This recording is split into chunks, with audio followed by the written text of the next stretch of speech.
Donc ce soir, on est tous réunis pour José Arribas, père, qu'il y a le fils Junior à côté. Il va parler plus longtemps que moi, je crois. Et surtout sur l'ouvrage que Bernard Verret a fait sur José Arribas, qui est très intéressant. Je pense qu'il y en a beaucoup qui ont dû le lire. Et on va passer un petit moment ensemble sur José Arribas, sa vie et tout ça. Voilà. Ce soir, donc, nous allons parler de José Arribas, un homme qui a eu une vie rocambolesque, bien sûr, mais qui a surtout été un entraîneur de génie. Et des entraîneurs de génie, il n'y en a pas beaucoup. Il a créé un style, il a créé un art de jouer, il a créé un art de vivre, on peut dire. Arribas a inventé le jeu à la nantaise.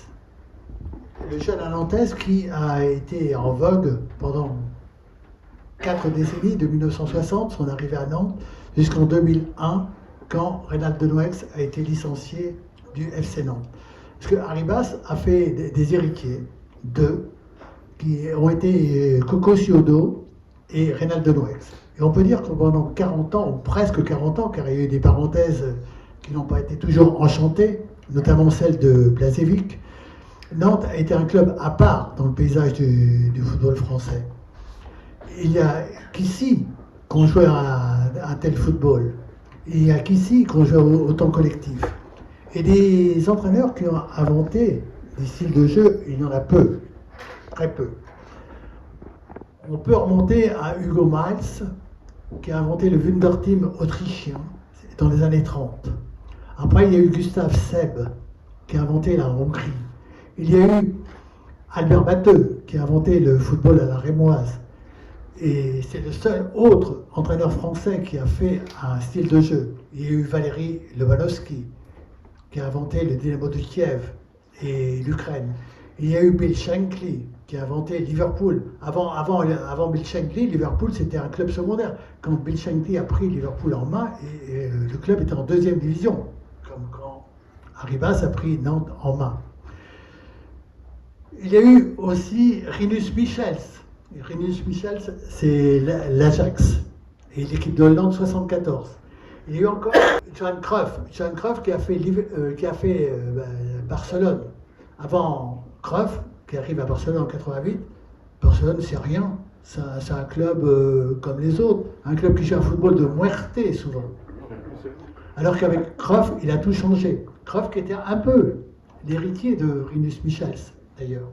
Et Cruyff qui a eu également un autre héritier qui s'appelle Pep Guardiola, bien sûr. Si on regarde tous ces entraîneurs, on s'aperçoit qu'il y a souvent un point commun. Rinus Michels est né en 1928. C'est-à-dire qu'en 1944, il a 16 ans, il traverse la famine d'Amsterdam, une famine terrible. Gustav Seb était un Hongrois. Il est venu travailler à l'usine de Boulogne-Billancourt pour gagner sa vie quand il était jeune. Albert Batteux est originaire d'une fratrie de 14 enfants. Ciodo a également travaillé dans une usine, au Batignolles, à Cholet. On s'aperçoit donc, Shankly est descendu dans la mine à 14 ans. On s'aperçoit que tous ces entraîneurs ont eu une adolescence souvent difficile et qu'ils ont souvent aussi, dans leur adolescence, eu besoin de se serrer les coudes. Et ce football-là, ce football de collectif, en quelque sorte, on va le retrouver chez eux. On donne, on reçoit. Et c'est un peu le symbole du football nantais, du football d'Arribas. C'est un football de passe, un football collectif, un football technique.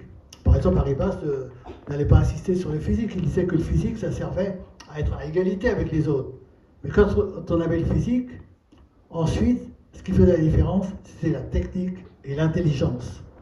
Quand vous avez des idiots dans les tribunes qui vous mettent des banderoles, mouiller le maillot, mais mouiller le maillot, ça veut dire quoi? Ça veut dire quoi? S'ils réfléchissaient un peu, ils diraient jouez intelligemment, faites-vous des passes, mouiller le maillot, c'est la moindre des choses, non? Et vous en avez dans les tribunes, des gens qui ont de ça. qu'est-ce que ça veut dire mouiller le maillot? N'importe qui. Vous, moi, on peut mouiller le maillot, oui. Mais faire des passes, jouer techniquement, ça, on ne peut pas. Et si Arribas a eu cette leçon difficile, on peut la raconter. Arribas est né à Bilbao en 1921, le 16 janvier. Il a donc, en 1936, quand éclate la guerre d'Espagne, il a 15 ans. Son père penche du côté des Républicains. Il a une petite entreprise qui fabrique des crayons. Il aide les Républicains, il leur porte des vivres. Et en 1936, la République espagnole est attaquée par un général Franco qui part du Maroc avec des troupes sanguinaires et qui vont remonter toute l'Espagne. L'Andalousie est vite prise, parce que l'Andalousie ne résiste pas beaucoup. Franco a tout pour lui. Franco, il a l'église, il a les propriétaires terriens, il a tous les riches avec lui. Il a aussi Hitler et Mussolini. Ceux qui sont espagnols le savent mieux que moi, bien sûr. Et en 1937, en avril 1937, c'est Guernica. Guernica, c'est-à-dire que les troupes s'approchent quand même de Bilbao. Et à ce moment-là, le père Arribas décide de faire évacuer sa famille de la ville. Il la sent en danger. Il achète 4 places sur un bateau. Ils sont 5 en réalité dans la famille, il achète 4 car il décide lui de rester. Quand ils arrivent au port de Bilbao, il n'y a plus que 3 places dans le bateau concerné. Donc il n'y a que 3 membres de la famille qui partent. Sa femme d'Arribas et ses 2 filles. Et José, lui, attend sur le quai. Son père lui trouve finalement une place dans un autre bateau qui démarre, le Stancroft, il s'appelle. C'est un vieux rafio. Il s'entasse là-dedans à 1850. Alors que à 500, il aurait été archi plein le bateau. Quand ils sont partis de Bilbao, donc dans le premier bateau partent la mère et les 2 filles. Dans le deuxième bateau part José. Le père Arribas, c'est le grand-père de José, est resté sur le quai. Ils se sont dit bonsoir. Ils ne se sont jamais revus.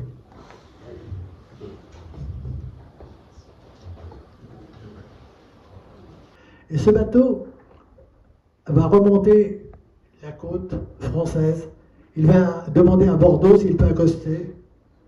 À Bordeaux, on va lui dire, des immigrés, on en a assez ici. Il va aller à La Rochelle, à La Palisse. À La Palisse, on va lui dire, des immigrés, on en a assez ici. Ils sont mauvais, ils ne sont pas lavés, ils transportent peut-être des maladies. Le bateau va encore remonter et il va venir jusqu'à Nantes. Et à Nantes, qui à l'époque est une cité très ouvrière, il va être accueilli dans les chantiers navals par des gens simples qui vont leur offrir l'hospitalité. Ils vont leur offrir à manger, ils vont leur offrir aussi une botte de paille pour se coucher la nuit. Et Arribas dira plus tard, cette première nuit que j'ai passée sous les étoiles, on est le 5 juillet 1937. Il dira, c'est l'une de mes plus belles nuits, j'ai senti le vent de la liberté. Et pour cela, Arribas se sentira toujours redevable aux Nantais. Donc, s'il vient ici, après, il viendra avec plaisir, bien sûr. En 1937, il n'a toujours que 16 ans. Et les Espagnols ne se sont pas forcément toujours bien vus. Même le gouvernement français, quelquefois, les enferme dans les camps de concentration, notamment à Argelès-sur-Mer, où Arribas, plus tard, ira souvent passer ses vacances sur la plage. Et il n'y aura pas Argelès-sur-Mer, pardon. Ceux qui connaissent, il y a un hôtel qui s'appelle le Lido. Et devant le Lido, on a fait un monument de la retirada Il a fallu attendre Manuel Valls pour que ce monument soit érigé. C'est-à-dire beaucoup d'années. Arribas va descendre la France jusqu'au Lot-et-Garonne, où justement il est enfermé dans un camp une première fois. Mais il sent bien qu'il ne faut pas rester là, même s'il est jeune. Et avec quelques copains, il s'enfuit du camp. Il faut bien, car les gendarmes les traquent très vite. La France, à ce moment-là, est sous le gouvernement de Pétain, bien sûr. Pas encore, mais pas loin, pardon. En 40, Pétain, on va attendre 40. Mais la France a trahi quand même l'Espagne, enfin la République espagnole, car elle lui avait juré qu'elle soutiendrait contre Franco, et puis c'est une promesse qui n'a jamais été tenue. Les Espagnols, la République espagnole, attendent encore l'aide de la France. C'est le poète John Perse, qui à ce moment-là était sous le nom d'Alexis Léger, qui était le ministre des Affaires étrangères, qui n'a pas voulu que la France aide l'Espagne. Et puis ensuite, il y a eu les accords de Munich avec Daladier, c'est encore pire. Alors que, je vous le rappelle, pour Guernica, Hitler et Mussolini, eux, n'avaient pas hésité. Donc, Arribas est dans un camp, à Lot-et-Garonne, il s'enfuit avec des copains, il travaille dans des fermes, ils font des vendanges plus tard, et ils arrivent à Bordeaux où ils retrouvent sa mère, qui s'était échappée de Bilbao dans le premier bateau, et ses sœurs.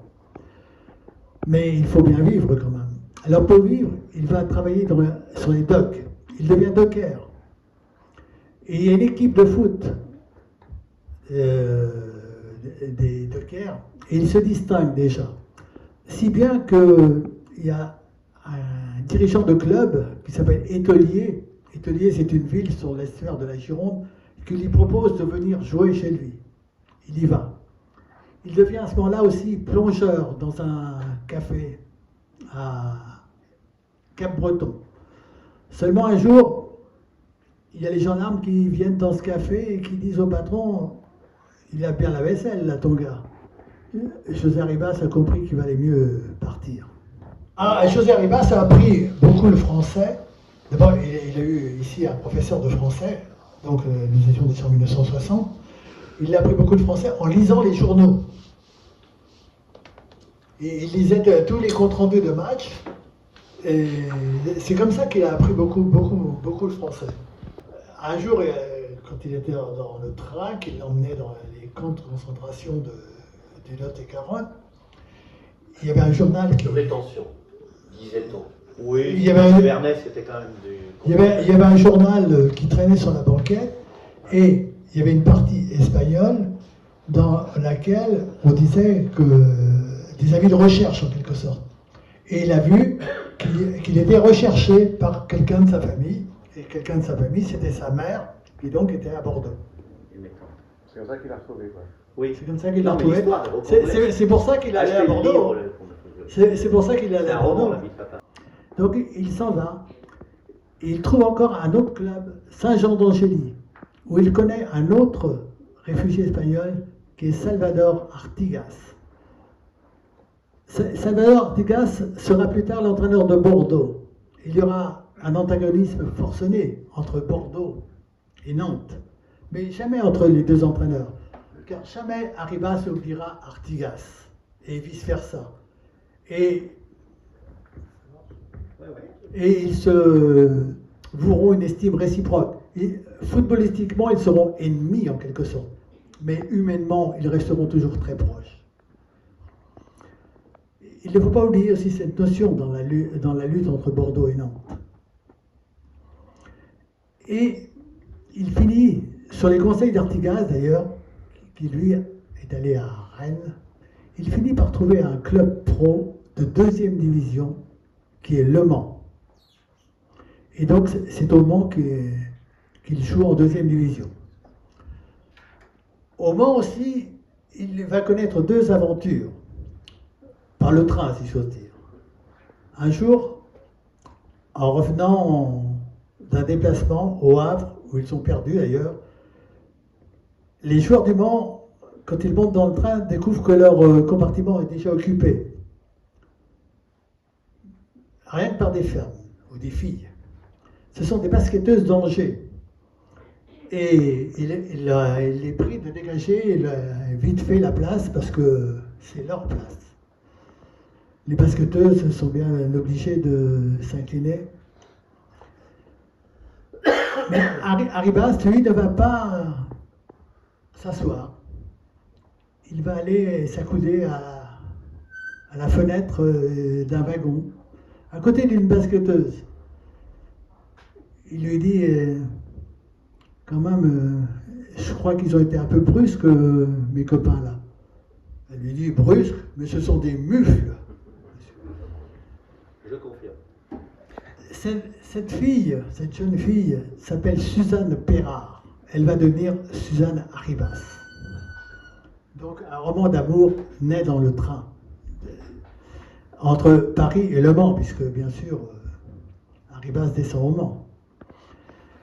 Sa deuxième aventure dans le train, c'est quand Le Mans va à Toulouse.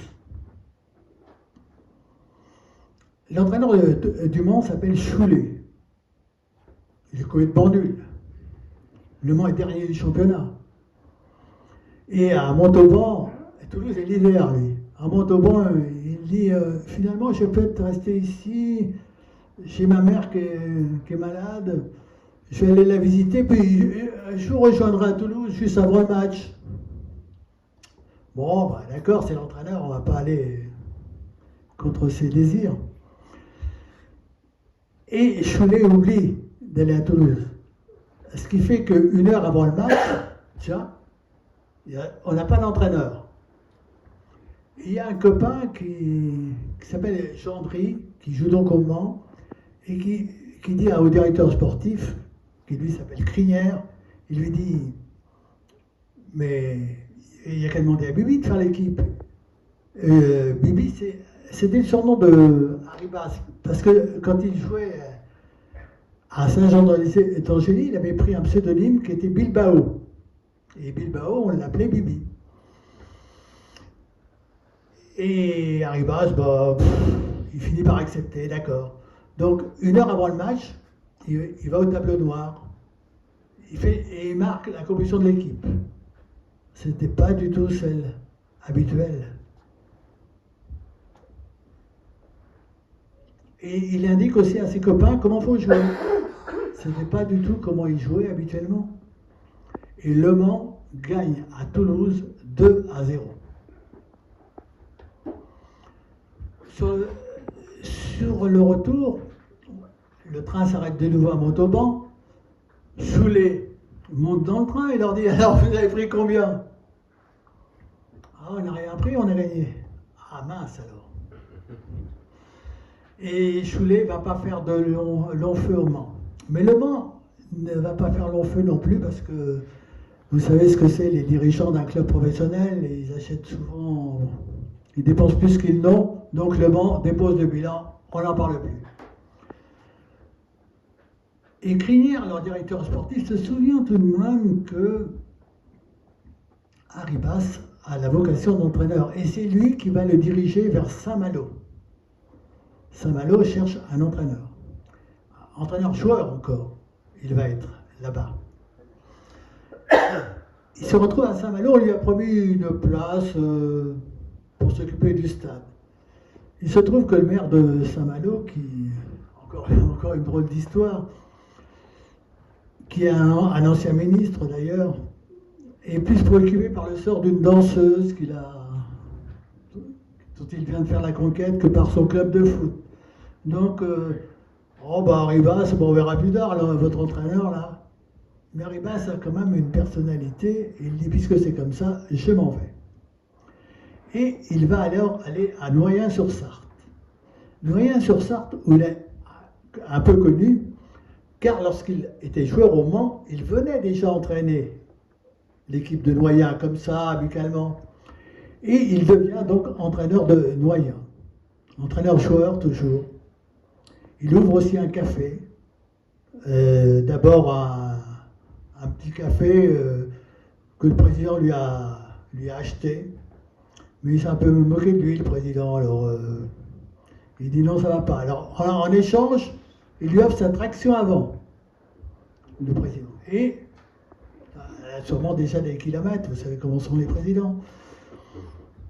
Et Arribas va voyager longtemps avec cette traction avant, une 15 chevaux Citroën. C'est avec elle qu'il viendra à Nantes. Et il achète un autre café qui s'appelle La Coupole, qui existe toujours d'ailleurs à Noyant. Et il entraîne le club. Il le fait monter jusqu'en division d'honneur.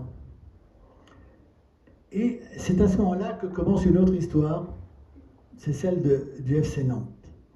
Le FC Nantes en 1960 est au 36e dessous.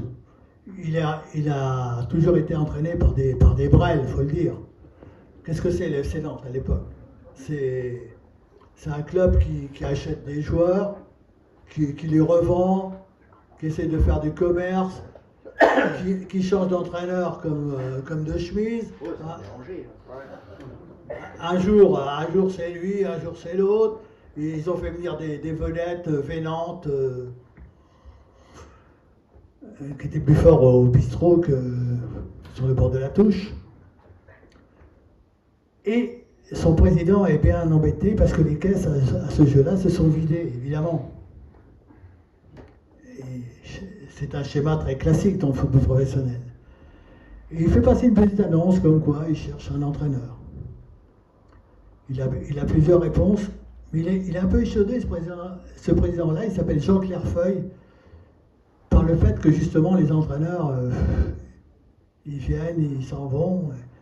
Et pour lui, un entraîneur qui a fait 10 clubs, c'est pas forcément une référence, c'est plutôt un constat d'échec. Ce qui aurait d'ailleurs valable.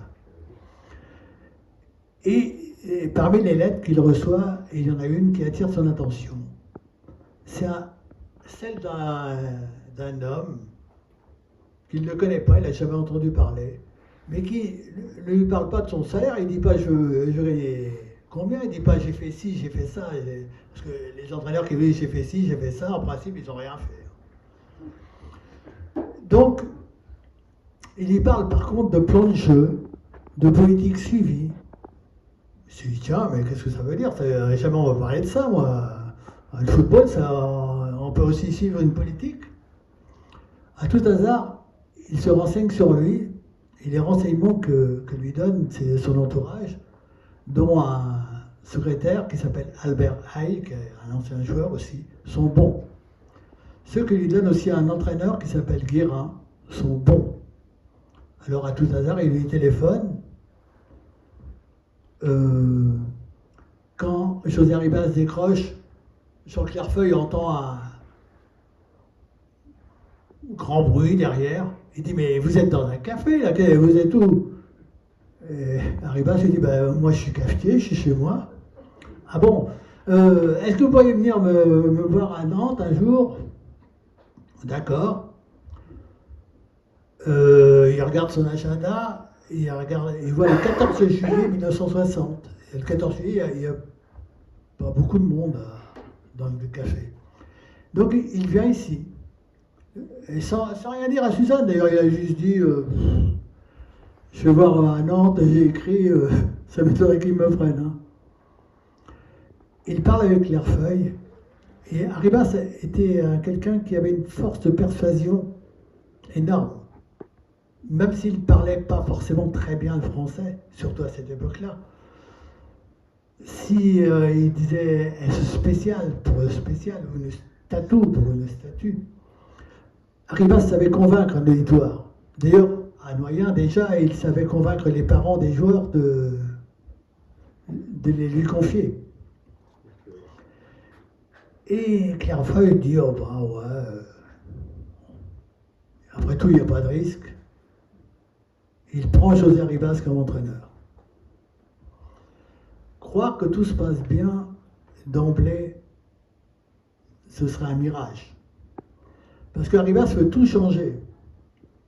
Il veut que ses joueurs ne pratiquent plus une tactique de 1930 Il s'appelle le WM.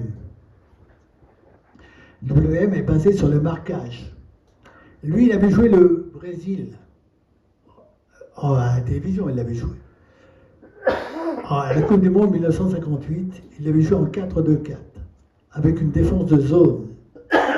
Il avait joué aussi, il va avoir joué Liverpool, avec Billy Shankly, parce que très vite, il y a un match dans le cadre d'une compétition qui s'appelle la Coupe de l'amitié franco-britannique, où Nantes est opposée à Liverpool. Nantes est battue 2 fois, bien sûr. Mais Arribas s'aperçoit qu'il y a un football basé sur le collectif qui réussit. Il parle via un interprète avec Shankly, qui est l'homme qui a fait Liverpool, et Shankly lui explique que oui, jouer collectivement, faire des passes, c'est mieux que de s'engager à outrance là. Qu'un match de foot, c'est pas forcément un combat, c'est pas forcément la guerre. Ça peut être aussi un art, ça peut être aussi un échange. On peut se faire des passes, et la base du football nantais sera toujours le mouvement. Arribas voulait toujours que ses joueurs bougent. À l'entraînement, c'est toujours bouger, bouger, bouger.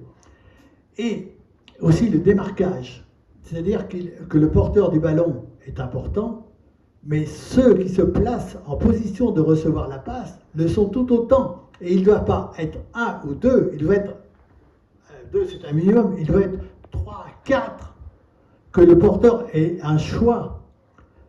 Et il faut que ce choix soit évidemment varié, et de préférence pas forcément latéral, mais en profondeur aussi. Et ainsi, peu à peu, il invente le football à la nantaise, le jeu à la nantaise. Mais dans son équipe, il y a de vieux grognards qui n'ont jamais joué comme ça. Il y en a qui rechignent un petit peu. Il y en a d'autres qui sont enthousiastes, au contraire, comme Jean Guyot notamment, plus tard. Et peu à peu, il va voir tous les matchs Arribas. Tous les dimanches, il est sur le stade et il repère des joueurs. Il en fait venir. Parmi les jeunes, les premiers jeunes, c'est Eon, c'est Coco Ciodo, c'est Condé. Comment on recrute un joueur? Un entraîneur aujourd'hui, il fait son entraînement, puis il se barre, il s'en va, il ne connaît plus rien, il ne connaît plus personne, il a plein d'adjoints. Arribas, à la fin d'une séance d'entraînement, il va voir son président, il dit « Président, j'ai entendu parler d'un bon joueur là, à Blois, il s'appelle Gondé. » Donc Clairefeuille lui dit bah, « On y va cet après-midi, on va aller le voir cet après-midi. » Et il passe au domicile d'Arribas, Suzanne prépare les sandwichs, et voilà notre président et notre entraîneur partis à Blois, comme ça, et qui vont aller convaincre Condé de signer, et convaincre surtout son père, car à ce moment-là, c'est pas rien de convaincre des parents de joueurs de confier leur fils à un club. Aujourd'hui, les parents, ils viennent en pleurant « Prenez mon fils, prenez mon fils !» À cette époque-là, Gondé, son père était docteur, il dit « Mais le football professionnel, vous croyez qu'il va gagner sa vie dans le football professionnel ?» Arribas lui dit, de toute façon, il risque rien. Et donc, Gondé va signer à Nantes. Que les entraîneurs d'aujourd'hui prennent leçon là-dessus. Les entraîneurs d'aujourd'hui, qu'est-ce qu'ils veulent, au fond? Gagner le maximum d'argent en travaillant le moins possible. Je sais, nous sommes plusieurs dans ce cas-là. Mais c'est aussi pour ça qu'ils se cassent la gueule. Pour ça qu'ils sont virés sans arrêt. On ne peut pas aussi... ne rien vouloir faire, alors que les entraîneurs comme Arribas, donc, faisaient tout. Vous avez d'autres entraîneurs qui faisaient ça, avec des conceptions parfois opposées. Un gars comme Giroud aussi allait voir les joueurs lui-même. Il n'avait pas besoin d'un directeur sportif, il n'avait pas besoin d'une cellule de détection, il est assez grand. Et donc, Arribas arrive à marier ses joueurs, les vieux briscards et les jeunes. Pas toujours. Un jour, le Nantes va à Boulogne. L'histoire est connue, archi connue. Et Nantes encaisse 10 buts. Encore faut-il préciser que ce jour-là, il n'a pas son gardien titulaire, car Éon est blessé. Plutôt, Éon est au service militaire en Algérie, et Bachors, le remplaçant, est blessé. Donc c'est le gardien numéro 3, un certain Lepage, qui a joué. Et sur les 10 buts, il en a bien 5 sur la patate. Il n'empêche que dans le train du retour, Arribas se dit « je vais être viré ». Mais non, Pierrefeuille ne le vire pas. Au sein du club, il y a tout de même une animosité, on peut dire, entre Arribas, ses conceptions du moins, et de vieux dirigeants qui, pour qui le football, c'est quoi? C'est le WM, il faut s'engager, il faut mouiller le maillot, etc. Et un jour, plus tard, Arribas est sur la sellette. Un comité directeur se réunit et on sait qu'en principe, il va être viré. À ce moment, il y a des joueurs, 3 joueurs, qui sont justement les 3 vedettes du club. Il s'appelle Jean Guyot, il s'appelle André Strapp et il s'appelle Pancho González, qui s'invitent à cette réunion. Qu'est-ce que vous venez faire là, disent les dirigeants. Ben, on sait que vous allez virer notre entraîneur, et puis on n'est pas d'accord. Mais notre entraîneur, c'est nous qui décidons de son sort. Comment c'est vous qui décidez de son sort? Mais c'est nous qui jouons sous ses ordres. Et nous, on veut jouer avec lui. D'ailleurs, c'est bien simple. Si vous le virez, eh ben nous, on s'en va. Ah. Là aussi, il faut voir avec les joueurs. Vous savez, plus tard, les joueurs qui diront « Ah oui, on a viré l'entraîneur. Oh, bah c'est pas grave, ça ne nous concerne pas. Nous, on n'est pour rien. On va bien s'entraîner, on va bien jouer sous les ordres de machin. Maintenant, c'est notre nouvel entraîneur, il est sûrement bon. » Et non, eux ont de la personnalité. Et s'ils ont de la personnalité, c'est peut-être aussi parce que les méthodes d'Arribas leur plaisent, parce qu'aussi il les a forgés à raisonner intelligemment et non pas à se comporter comme des gens irresponsables.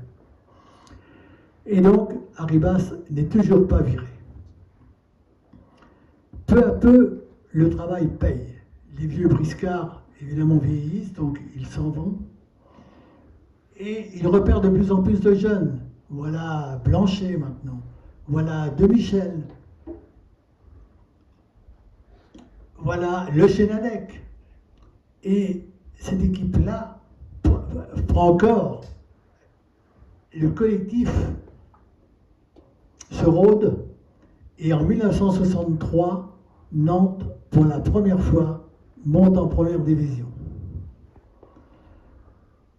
Il va être champion de France 2 ans plus tard, en 1965. Il va récidiver encore en 1966. C'est-à-dire qu'en 6 ans, Arribas a fait d'un club de 2e division un club de dimension européenne.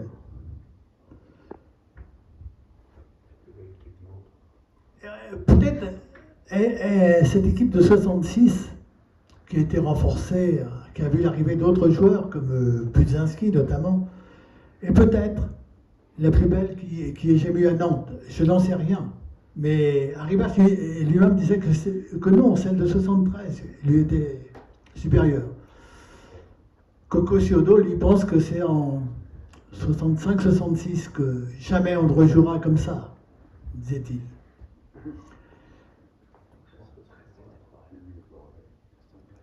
Et donc, Nantes est au sommet. La suite, eh bien, vous la connaissez. Nantes va faire des Coupes d'Europe, il va être souvent malheureux. Arribas, qui a fait une première génération et qui l'a emmené au sommet, va en faire une deuxième, celle de 73. C'est-à-dire qu'il va refaire un autre Nantes, parce que ceux de 65-66, bien sûr, vieillissent. Et puis, il y a des contretemps qui arrivent. Par exemple, la blessure de Philippe Condé. Philippe Condé, qui est leur buteur, celui qui est allé chercher à Blois. Il va aussi appeler Arribas comme sélectionneur de l'équipe de France en 1966, en compagnie de Snella, l'entraîneur de Saint-Étienne, car Saint-Étienne commence à arriver au sommet. Mais Arribas va refuser au bout d'un match. Pourquoi? Parce que l'équipe de France va en Hongrie. Elle fait un super match, mais elle ramène un blessé très grave qui justement est Gondé. Et Arribas s'aperçoit qu'on ne peut pas concilier les deux. Qu'on ne peut pas être à la fois sélectionneur, c'est-à-dire celui qui retient ses joueurs, et entraîneur de l'équipe, c'est-à-dire que l'entraîneur de l'équipe, finalement, moins ses joueurs vont en sélection, mieux ça vaut. Il pense aussi que finalement, sélectionneur, c'est un métier à part entière et qu'on ne peut pas faire les deux. Donc, il va se retirer petit à petit, aux grandes dames d'ailleurs de Jean Clairefeuille et de Roger Rochet, le président de Saint-Étienne de l'époque. Et Snella va rester seul. Arribas le soutiendra encore sous prétexte qu'il y a des Nantais dans l'équipe, mais sans conviction. Et puis au bout de 4 matchs, il dira non, il ne veut plus y aller. Et donc l'équipe de France sera confiée à ce moment-là à Justo Fontaine. Justo Fontaine qui paradoxalement, je pense paradoxalement par rapport à Arribas, prendra beaucoup de Nantais. Parce que justement, Fontaine est aussi un fervent du football offensif, comme l'était Arribas, du football collectif. Il va prendre une équipe de France avec 6 Nantais. Et quand on a 6 joueurs qui partent dans la semaine pour aller jouer avec l'équipe de France, souvent le match du week-end suivant est très très difficile. On le trouve d'ailleurs toujours aujourd'hui. Et donc c'est une expérience qui va tourner court. Arribas va perdre aussi un autre joueur majeur qui est Ramon Müller.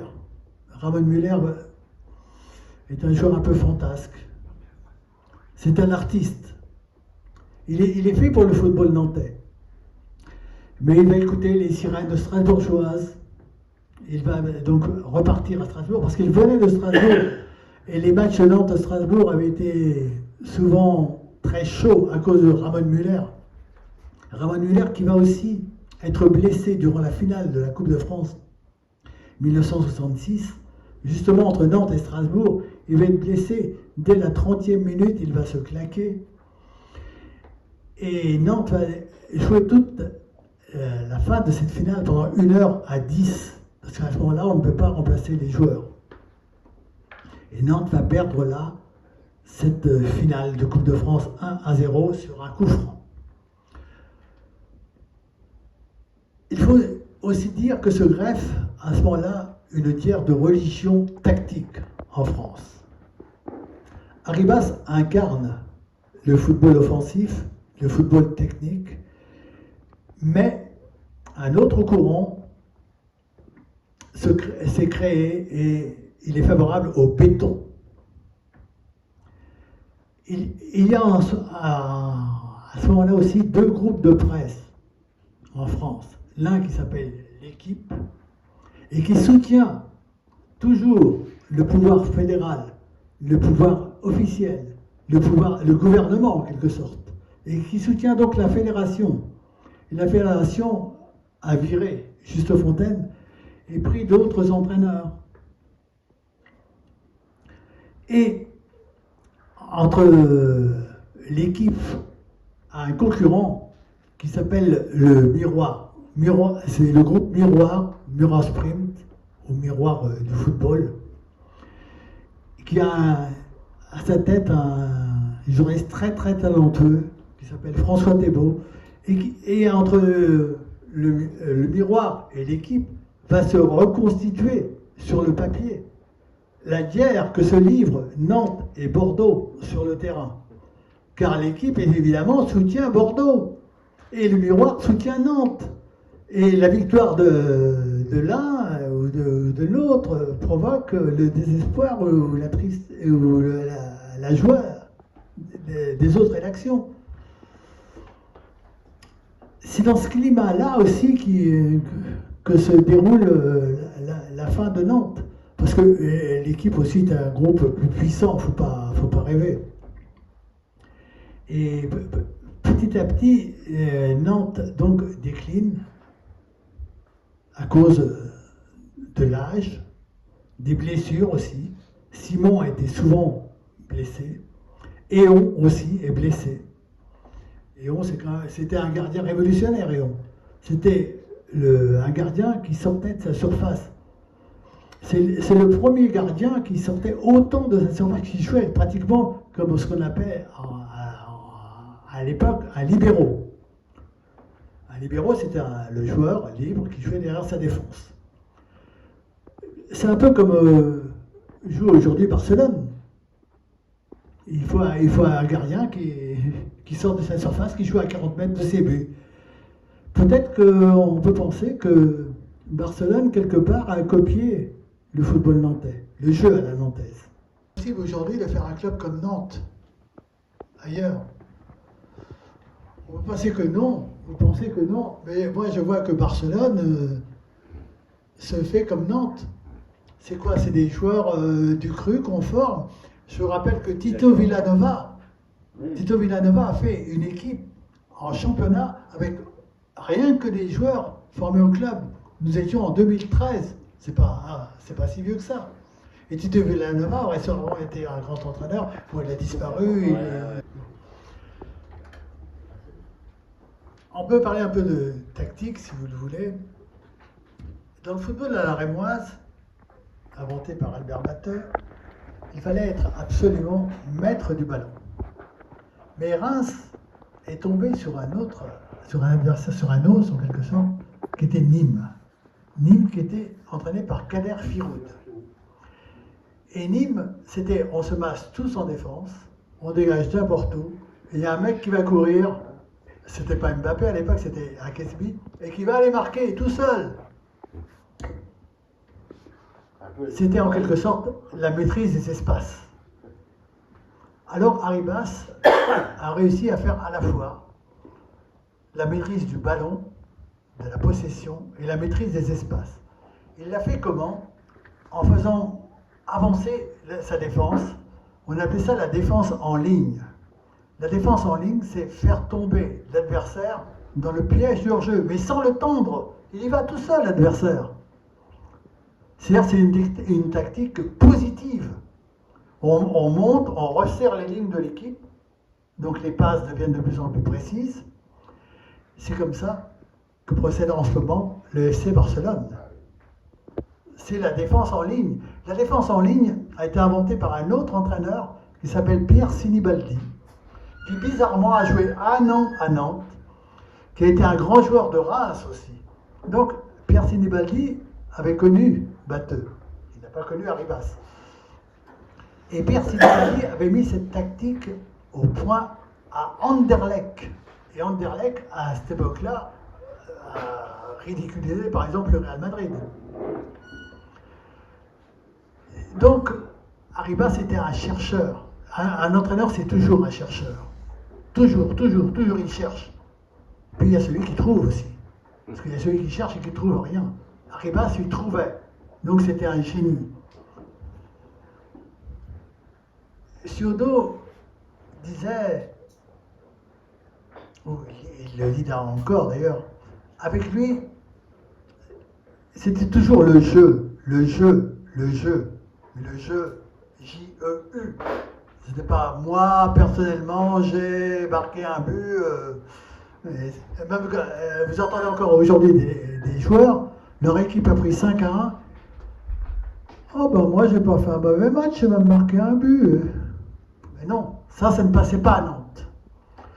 Un jour, Jean Guyot, l'un de ceux qu'on vous a cités tout à l'heure, qui avait donc défendu Arribas, avait marqué en demi-finale de Coupe de France. Un journaliste s'approche et lui dit « Oh, il est bien ton but ». Il se retourne et lui dit « Ça n'a aucune importance qu'il a marqué. L'important, c'est qu'il y ait eu but. Le reste, je m'en fiche. » Peu de joueurs aujourd'hui raisonneraient comme ça.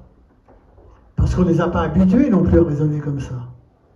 Parce qu'on les a habitués à des statistiques individuelles. Regardez, par exemple, je pense, ils se mettent des soutiens-gorge maintenant, les joueurs. Ils appellent ça des capteurs de performance. Et à la fin, mais les entraîneurs supportent ça en plus. Et même, il y en a qui sont pour, parce qu'ils sont tellement limités dans leur expression footballistique qu'ils essayent de reporter sur des statistiques comme ça leur incompétence. Alors, à la fin, il y a un gars, parce que c'est pas l'entraîneur, il le fait pas lui-même, hein, il y a un gars qui ramasse les soutiens-gorge, qui lit les statistiques. Tiens, un tel a couru tant de kilomètres. Ah oui, ça lui fait une belle avance d'avoir couru tant de kilomètres. Il faudrait mieux qu'il ait fait tant de passes justes. Mais encore une fois, là aussi, il y a les statistiques, on a fait tant de passes. Oui, mais où? Une passe latérale à 5 mètres, c'est pas une passe en profondeur qui arrive juste devant le joueur, à la seconde, au centième de seconde qu'il faut, au point précis. C'est ça qu'il faut apprendre. Le football à la nantaise, c'est aussi le lien, ou le lien, comme vous voulez, les deux, qui existe entre deux joueurs. C'est la qualité de la passe entre deux joueurs d'abord, puis ensuite on en met un troisième, puis ensuite un quatrième, et puis ensuite un cinquième. Et c'est comme ça qu'on fait une équipe. C'est pas par l'opération du Saint-Esprit, c'est pas un tel a couru tant de kilomètres, qu'est-ce qu'on a à foutre de ça? Qu'un tel a couru. Et c'est repris par les télés qui évidemment savent pas trop quoi faire, ils commettent. Ah, un tel a couru tel kilomètre. Oui. Il a joué comment? Ah, bah je sais pas. Hein. C'est ça aussi le football individualiste. La notion que, en ce moment, prend le football. C'est l'image de la société. Je dis c'est l'image de la société. C'est à l'image de la société, tout à fait. Tout à fait. On est la société de plus en plus individualiste. Et le football en est le reflet, c'est vrai, c'est tout à fait. Je vais vous raconter une anecdote parce que tout le monde en a parlé tout à l'heure. Quand l'équipe championne 64, 66, parce que 64, 65, 65, 66, va jouer en Afrique du Nord, il faisait des tournées. Papa préparait l'équipe de 71, la future équipe de 73, tout ça et tout. Avec les Bass, les Henri Michel, les Blauette, Bernard Blanchet, Gabi de Michel, etc., etc. Dans leur bagage, ça se fait plus maintenant, il y a des questions de moyens et tout ça, mais dans leur bagage, ils amènent des gars qui étaient bientôt aspirants, des gars qui étaient avec Coco, t'avais Amis, t'avais Baron Kelly, t'avais Omar Chanoun, t'avais Pékou, et tout ça. Et ils font la tournée avec des anecdotes mémorables. En Algérie, les gamins n'avaient pas le droit de rentrer dans le stade. Les flics les chassaient à coups de bâton. Alors, est-ce que papa se souvenait de tas de choses et tout? Ils ramènent des ballons à l'hôtel, ils enlèvent les ballons des sacs et ils mettent des gamins dans les sacs. Ils rentrent dans le stade avec des gamins dans le sac pour pas qu'ils prennent des coups de bâton. Ça, c'était aussi le FC Nantes. Tu vois, ça, c'est des anecdotes. C'est-à-dire qu'ils n'avaient pratiquement pas de ballon pour s'échauffer parce qu'ils avaient mis chacun un gamin pour qu'ils puissent aller voir le match. Tu vois l'esprit? Donc nous étions avec notre équipe de Nantes qui vieillit, qui est diminuée par des blessures. Et donc en 70, on arrive à une fin de cycle, les années 68, 70. En 70, Nantes va encore en finale de la Coupe de France. Il aurait mieux fait de rester à Nantes d'ailleurs, parce qu'il ramasse 5-0. Mais Arribas a formé aussi un autre entraîneur derrière lui qui s'appelle Ciodo et qui va peu à peu lui amener des joueurs qu'il va lui-même superviser. Il a fait venir aussi, c'est aussi Arribas qui a fait venir Denoex au club. Et Arribas va réussir ce tour de force donc de mettre en route une deuxième génération de joueurs. Cette deuxième génération, c'est celle des Rampillon, des Jean-Paul Bertrand de Man. Oui, oui. C'est celle de Sanoun, de Denouex aussi, de Héo, d'Henri Michel, bien sûr. Henri Michel qu'ils sont allés chercher dès 1966. De Michel Pêche. Tussaud un peu plus tard. Tussaud, c'est un peu plus tard. Et Eric Mas, lui, est venu. Il vient en 72 pour remplacer Paul Courtin qui a été blessé. Paul Courtin, il s'est blessé. Tout le monde connaît l'histoire. Il y avait la photo de l'équipe. Et Courtin s'accroupit pour la photo. Et puis son genou se déboîte. Et puis voilà. Et puis il n'a jamais vraiment rejoué. C'est une histoire archi connue, ça. D'une grande richesse humaine. Et Paul Courtin, oui. Et c'est sûrement un joueur qui a raté sa carrière. Pas volontairement, hein, mais il l'a raté parce que justement à cause de cette blessure. Et donc cette deuxième génération, formée par Arribas, va arriver au titre de champion de France 73. Ils vont aller aussi, eux, en finale de Coupe de France. Eux, ils vont se faire voler par un arbitre qui s'appelle Robert qui accorde à 2 buts marqués de la main, à Bernard Lacombe, mais comme c'est le deuxième et il pèse plus lourd que celui qui est marqué ensuite par Kwekou, parce que Kwekou c'est seulement dans les tout derniers instants de la partie, donc ça n'a plus d'importance. Et Wörth, ce qui a souvent été considéré comme un grand arbitre, sous prétexte qu'il courait aussi vite que les joueurs. C'est pas ce qu'on lui demande.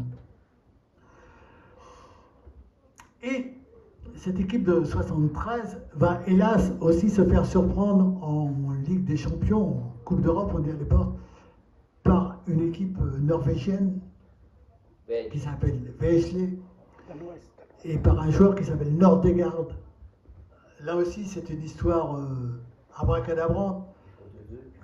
Nordegard s'apprête à sortir, il demande à sortir tellement il est exténué, il s'approche du banc de touche, mais son entraîneur n'a pas encore dit quel était son remplaçant, l'arbitre n'a rien vu, il y a un de ses défenseurs à Nordegard qui dégage, le ballon tombe devant ses pieds, il le prend, il s'avance et il bat Bertrand de Man. 1-0. VG est qualifié. Ils avaient fait 2-2 à la Ligue. Donc cette équipe de Nantes ne réussit pas en Coupe d'Europe, réussit mal. Même si les années suivantes, ils vont quand même réussir plusieurs performances contre des équipes de l'Est. Et puis, un autre adversaire est né après Bordeaux, c'est Saint-Étienne. Et la rivalité entre Nantes et Saint-Étienne monte et atteint aussi son paroxysme. Là aussi, ce sont des équipes qui jouent un football très différent. Saint-Étienne n'emploie pas des arguments aussi violents que ceux de Bordeaux dans le temps, mais quand même des arguments physiques importants et puis aussi peut-être des arguments pharmaceutiques. Stupéfiant. On remarquera que la carrière de tous les grands joueurs de Saint-Étienne de l'époque s'est achevée vers 28-29 ans. Tiens, curieux quand même, un footballeur normalement ça joue plus tard, pas à Saint-Étienne. Mais Saint-Étienne, il faut dire que c'était aussi un football très engagé, donc très exigeant physiquement. Sur l'aspect physique, on peut y revenir, il ne faut pas croire aussi que le football nantais tolère des insuffisances physiques, parce que pour bouger sans arrêt, football de mouvement, il faut quand même être en forme. Être en forme, c'est la moindre des choses, mais il faut l'acquérir, il ne faut pas dédaigner. À 5 à l'heure, on ne pourra pas faire la différence. Et en 75, Nantes n'est pas champion. En 76 non plus, alors qu'il aurait peut-être pu l'être, mais en 76, il est victime de contretemps, notamment de Saint-Étienne. Il y a Bargas qui perd son calme aussi, qui se fait expulser, qui va être suspendu 3 mois. Et Bargas, à l'époque, était un joueur important. Et ce qui fait que Saint-Étienne est champion de France en 76, que Nantes ne l'est pas. Et qu'il se trouve des dirigeants pour dire à Ribas quand même, si on joue à la Stéphanoise, ça n'intéresse pas Ribas de jouer à la Stéphanoise. Ribas préfère mourir avec ses idées que vivre avec des idées des autres, surtout quand elles sont relativement mauvaises. Donc on propose à Ribas un contrat d'1 an. Il est là depuis 16 ans. On lui propose un contrat d'1 an. Pourquoi? Demande-t-il. Oh, parce qu'on verra dans 1 an. Vous voulez dire qu'il faut que je fasse mes preuves? Ben, on n'a pas dit ça, mais enfin, oui. Ça se passe au cours d'une réunion. Ribas, il dit 1 an, ça ne me va pas. Et il s'en va. Fontenot, qui est devenu président du club, essaie de le retenir, mais non, il est parti. Fontenot est un homme qui était un bon président, mais qui était relativement faible tout de même, qui n'avait pas une grosse personnalité. Par contre, ils ont un vice-président à Nantes qui a une forte personnalité. Il s'appelle Claude Simonet. Et vous savez bien qu'il va faire son chemin, M. Simonet. Il va même acheter il va même boire du Romanée Conti aux frais de la fédération. Et c'est lui aussi qui va empêcher que Ciodo soit nommé entraîneur à la succession d'Arribas. Quand José Arribas part, il est persuadé que Ciodo va prendre l'équipe. Et Ciodo est aussi persuadé qu'il va prendre l'équipe. Elle lui revenait normalement. Mais Monsieur Simonet a un copain de régiment. Et son copain de régiment, il s'appelle Jean-Vincent. Et c'est lui qui va imposer Jean-Vincent. Je ne veux pas dire que Jean-Vincent était un mauvais entraîneur. C'était pas quelqu'un de très très gentil. C'était un gagneur. Mais ce n'était pas l'envergure de Ciodo. Donc on peut penser que Nantes a perdu du temps là. Même si avec Vincent, il a gagné des trophées, dont la Coupe de France 79 et le titre en 77 et en 80. Donc on ne va pas enterrer Jean-Vincent. Mais il a pris la place de Ciodo quand même. Et on peut penser que Ciodo aurait fait au moins aussi bien. C'était ses joueurs qui étaient là. Arribas a eu des propositions de Strasbourg et de Marseille. Il va à Marseille. C'était une erreur. Il le reconnaît d'ailleurs facilement. À Marseille, il faut obtenir des résultats en 3 mois. Arribas, ce n'est pas un entraîneur qui est fait pour obtenir des résultats en 3 mois. Il est fait pour le travail de longue haleine. Il est fait pour jouer au football. Marseille, ce qu'on veut, c'est des résultats. Le football, à la manière, on s'en fout. D'ailleurs, Marseille est un club qui change aussi, bizarrement, on monte souvent d'entraîneurs. De président aussi, de tout. Ils changent de tout.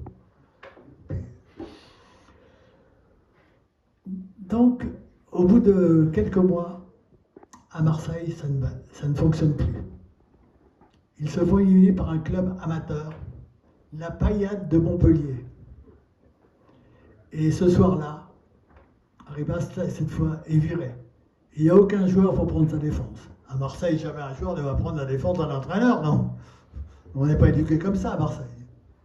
Et à Marseille, il faut savoir que l'équipe était vraiment en bonne voie. C'est-à-dire que malheureusement, pour vous parler de l'épisode où papa a été viré, la précision qu'il faut que vous connaissiez, c'est qu'il y a aussi déjà des conneries commerciales derrière. En fait, la Payade Montpellier, qui jouait à l'époque en D2 encore, c'était déjà Loulou Nicolin. Alors maintenant, Loulou Nicolin, paix à son âme, un personnage truculent, voilà, on ne pouvait pas dire qu'il n'aimait pas le football, mais Loulou Nicolin, à l'époque, son truc, c'était pas que les poubelles, que les trucs Veolia et comment ça s'appelle, ceux qui passent chez nous, hein, quand c'est pas la communauté urbaine, c'est souvent les poubelles de Loulou Nicolin, tout ça. Mais à part le football, son truc, c'était le cinéma. C'est-à-dire qu'il avait des cinémas, des boîtes de cinéma, voilà. Je flambe, la carte bleue dans le maillot, très bien, mais les poubelles, le cinéma, les médias, tout ça. Or, le président de l'Olympique de Marseille, à l'époque, s'appelait Méric, et il était dans le cinéma.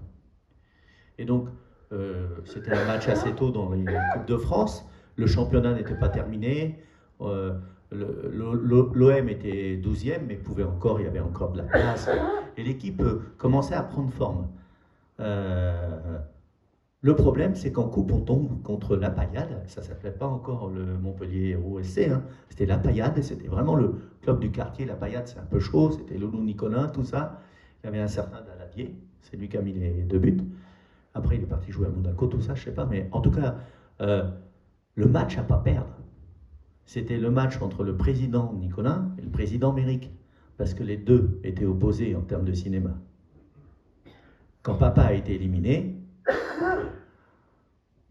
Méric, il a dit dehors. Alors qu'en fait, tout n'était pas prêt. Papa, il préférait le championnat à la coupe, c'était plutôt un bâtisseur, c'était les équipes, c'est un match coup près, tu jettes une pièce, une décision arbitrale, un Robert Wurtz, un truc.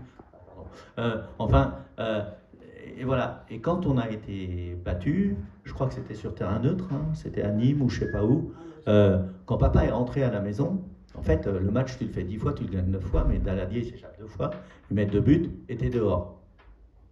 Et le lendemain, ou quasiment très vite, hein, au bout de 3 mois, papa est dehors, il n'a même pas eu le temps de bâtir son équipe. Donc en fait, c'est ce qui est devenu le football maintenant, parfois. Hein.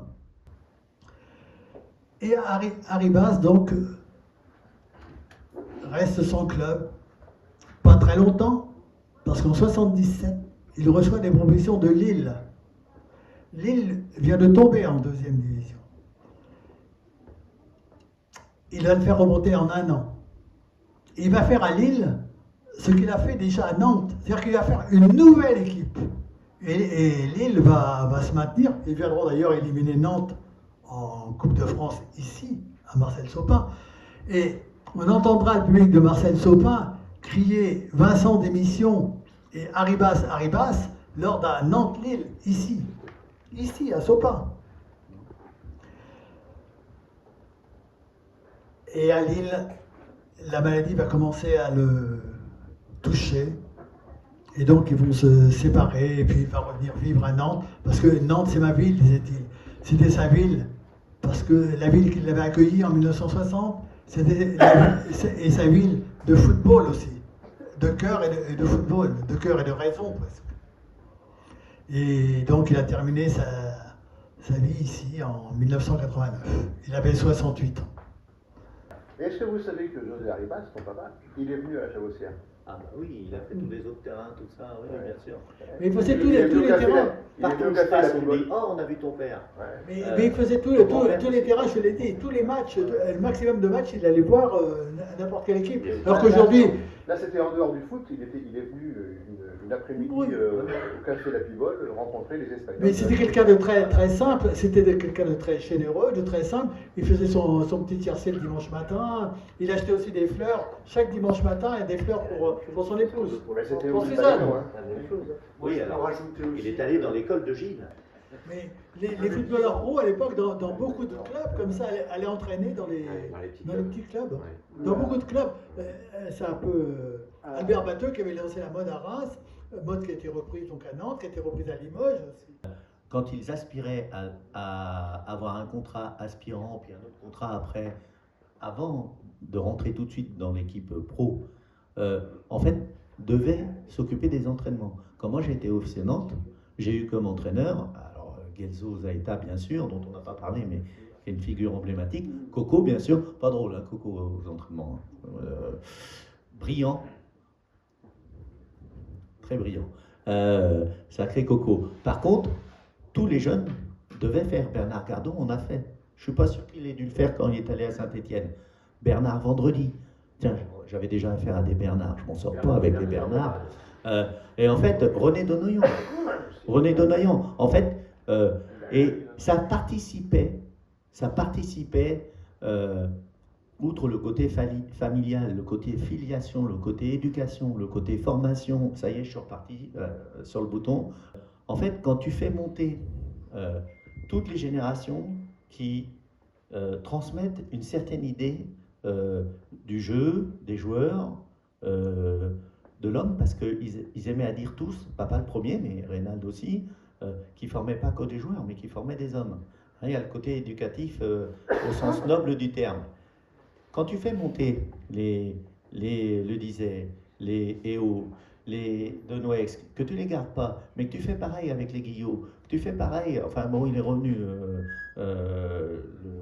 le gendre de Michel Moreau, mais Stéphane, voilà. Mais quand tu dilapides tout ça, que tu ne les gardes pas, on en a eu combien? On l'a fait un peu avec Lolo, on l'a fait avec Jafet. Derzoum, c'est un peu différent, Derzoum. Enfin, vous dites Derzac peut-être, enfin, Derzakarian. Mais mais après, il te reste quoi? Il te reste à aller aussi chercher à l'extérieur. C'est très compliqué quand tu as une marque jaune, quand tu as un esprit, quand tu as des valeurs, et que ces gens-là, tu ne les gardes pas. Mais qui transmet? Et donc, en fait, vous voyez, dans le côté jeu à la nantaise, il y avait un côté très éducatif, formateur et vraiment presque de collusion. C'est pour ça que l'histoire dure 40 ans et pas seulement 16. C'est que ton père, il a été sur la transmission. Alors ça a été dit avec évidemment Ciodo et Denouex, mais il a des inspirations extraordinaires parce que le centre de formation, ça n'existera après le départ de José. Mais les prémices, ils sont là. Hein. C'est-à-dire que Denouex, il ne vient pas par hasard. Ça existe avant. Hein. Les il prémices, il met déjà en place son système de scouts. Aujourd'hui, on appellerait ça des scouts, mais en gros, c'est des dirigeants bénévoles qui sont dans les clubs, notamment Denouex. Il vient parce que son président lui dit « Ah, bah, il y a une formation. » En fait, c'est pas une formation, c'était une semaine à Pâques, hein, où on faisait venir en principe, à 80% c'était des locaux, mais parfois tu avais des gens qui arrivaient d'un peu plus loin. Et là, il observait effectivement les dangers avec Jean-Marc Guillou. C'est celui qui a loupé. Ils ont loupé.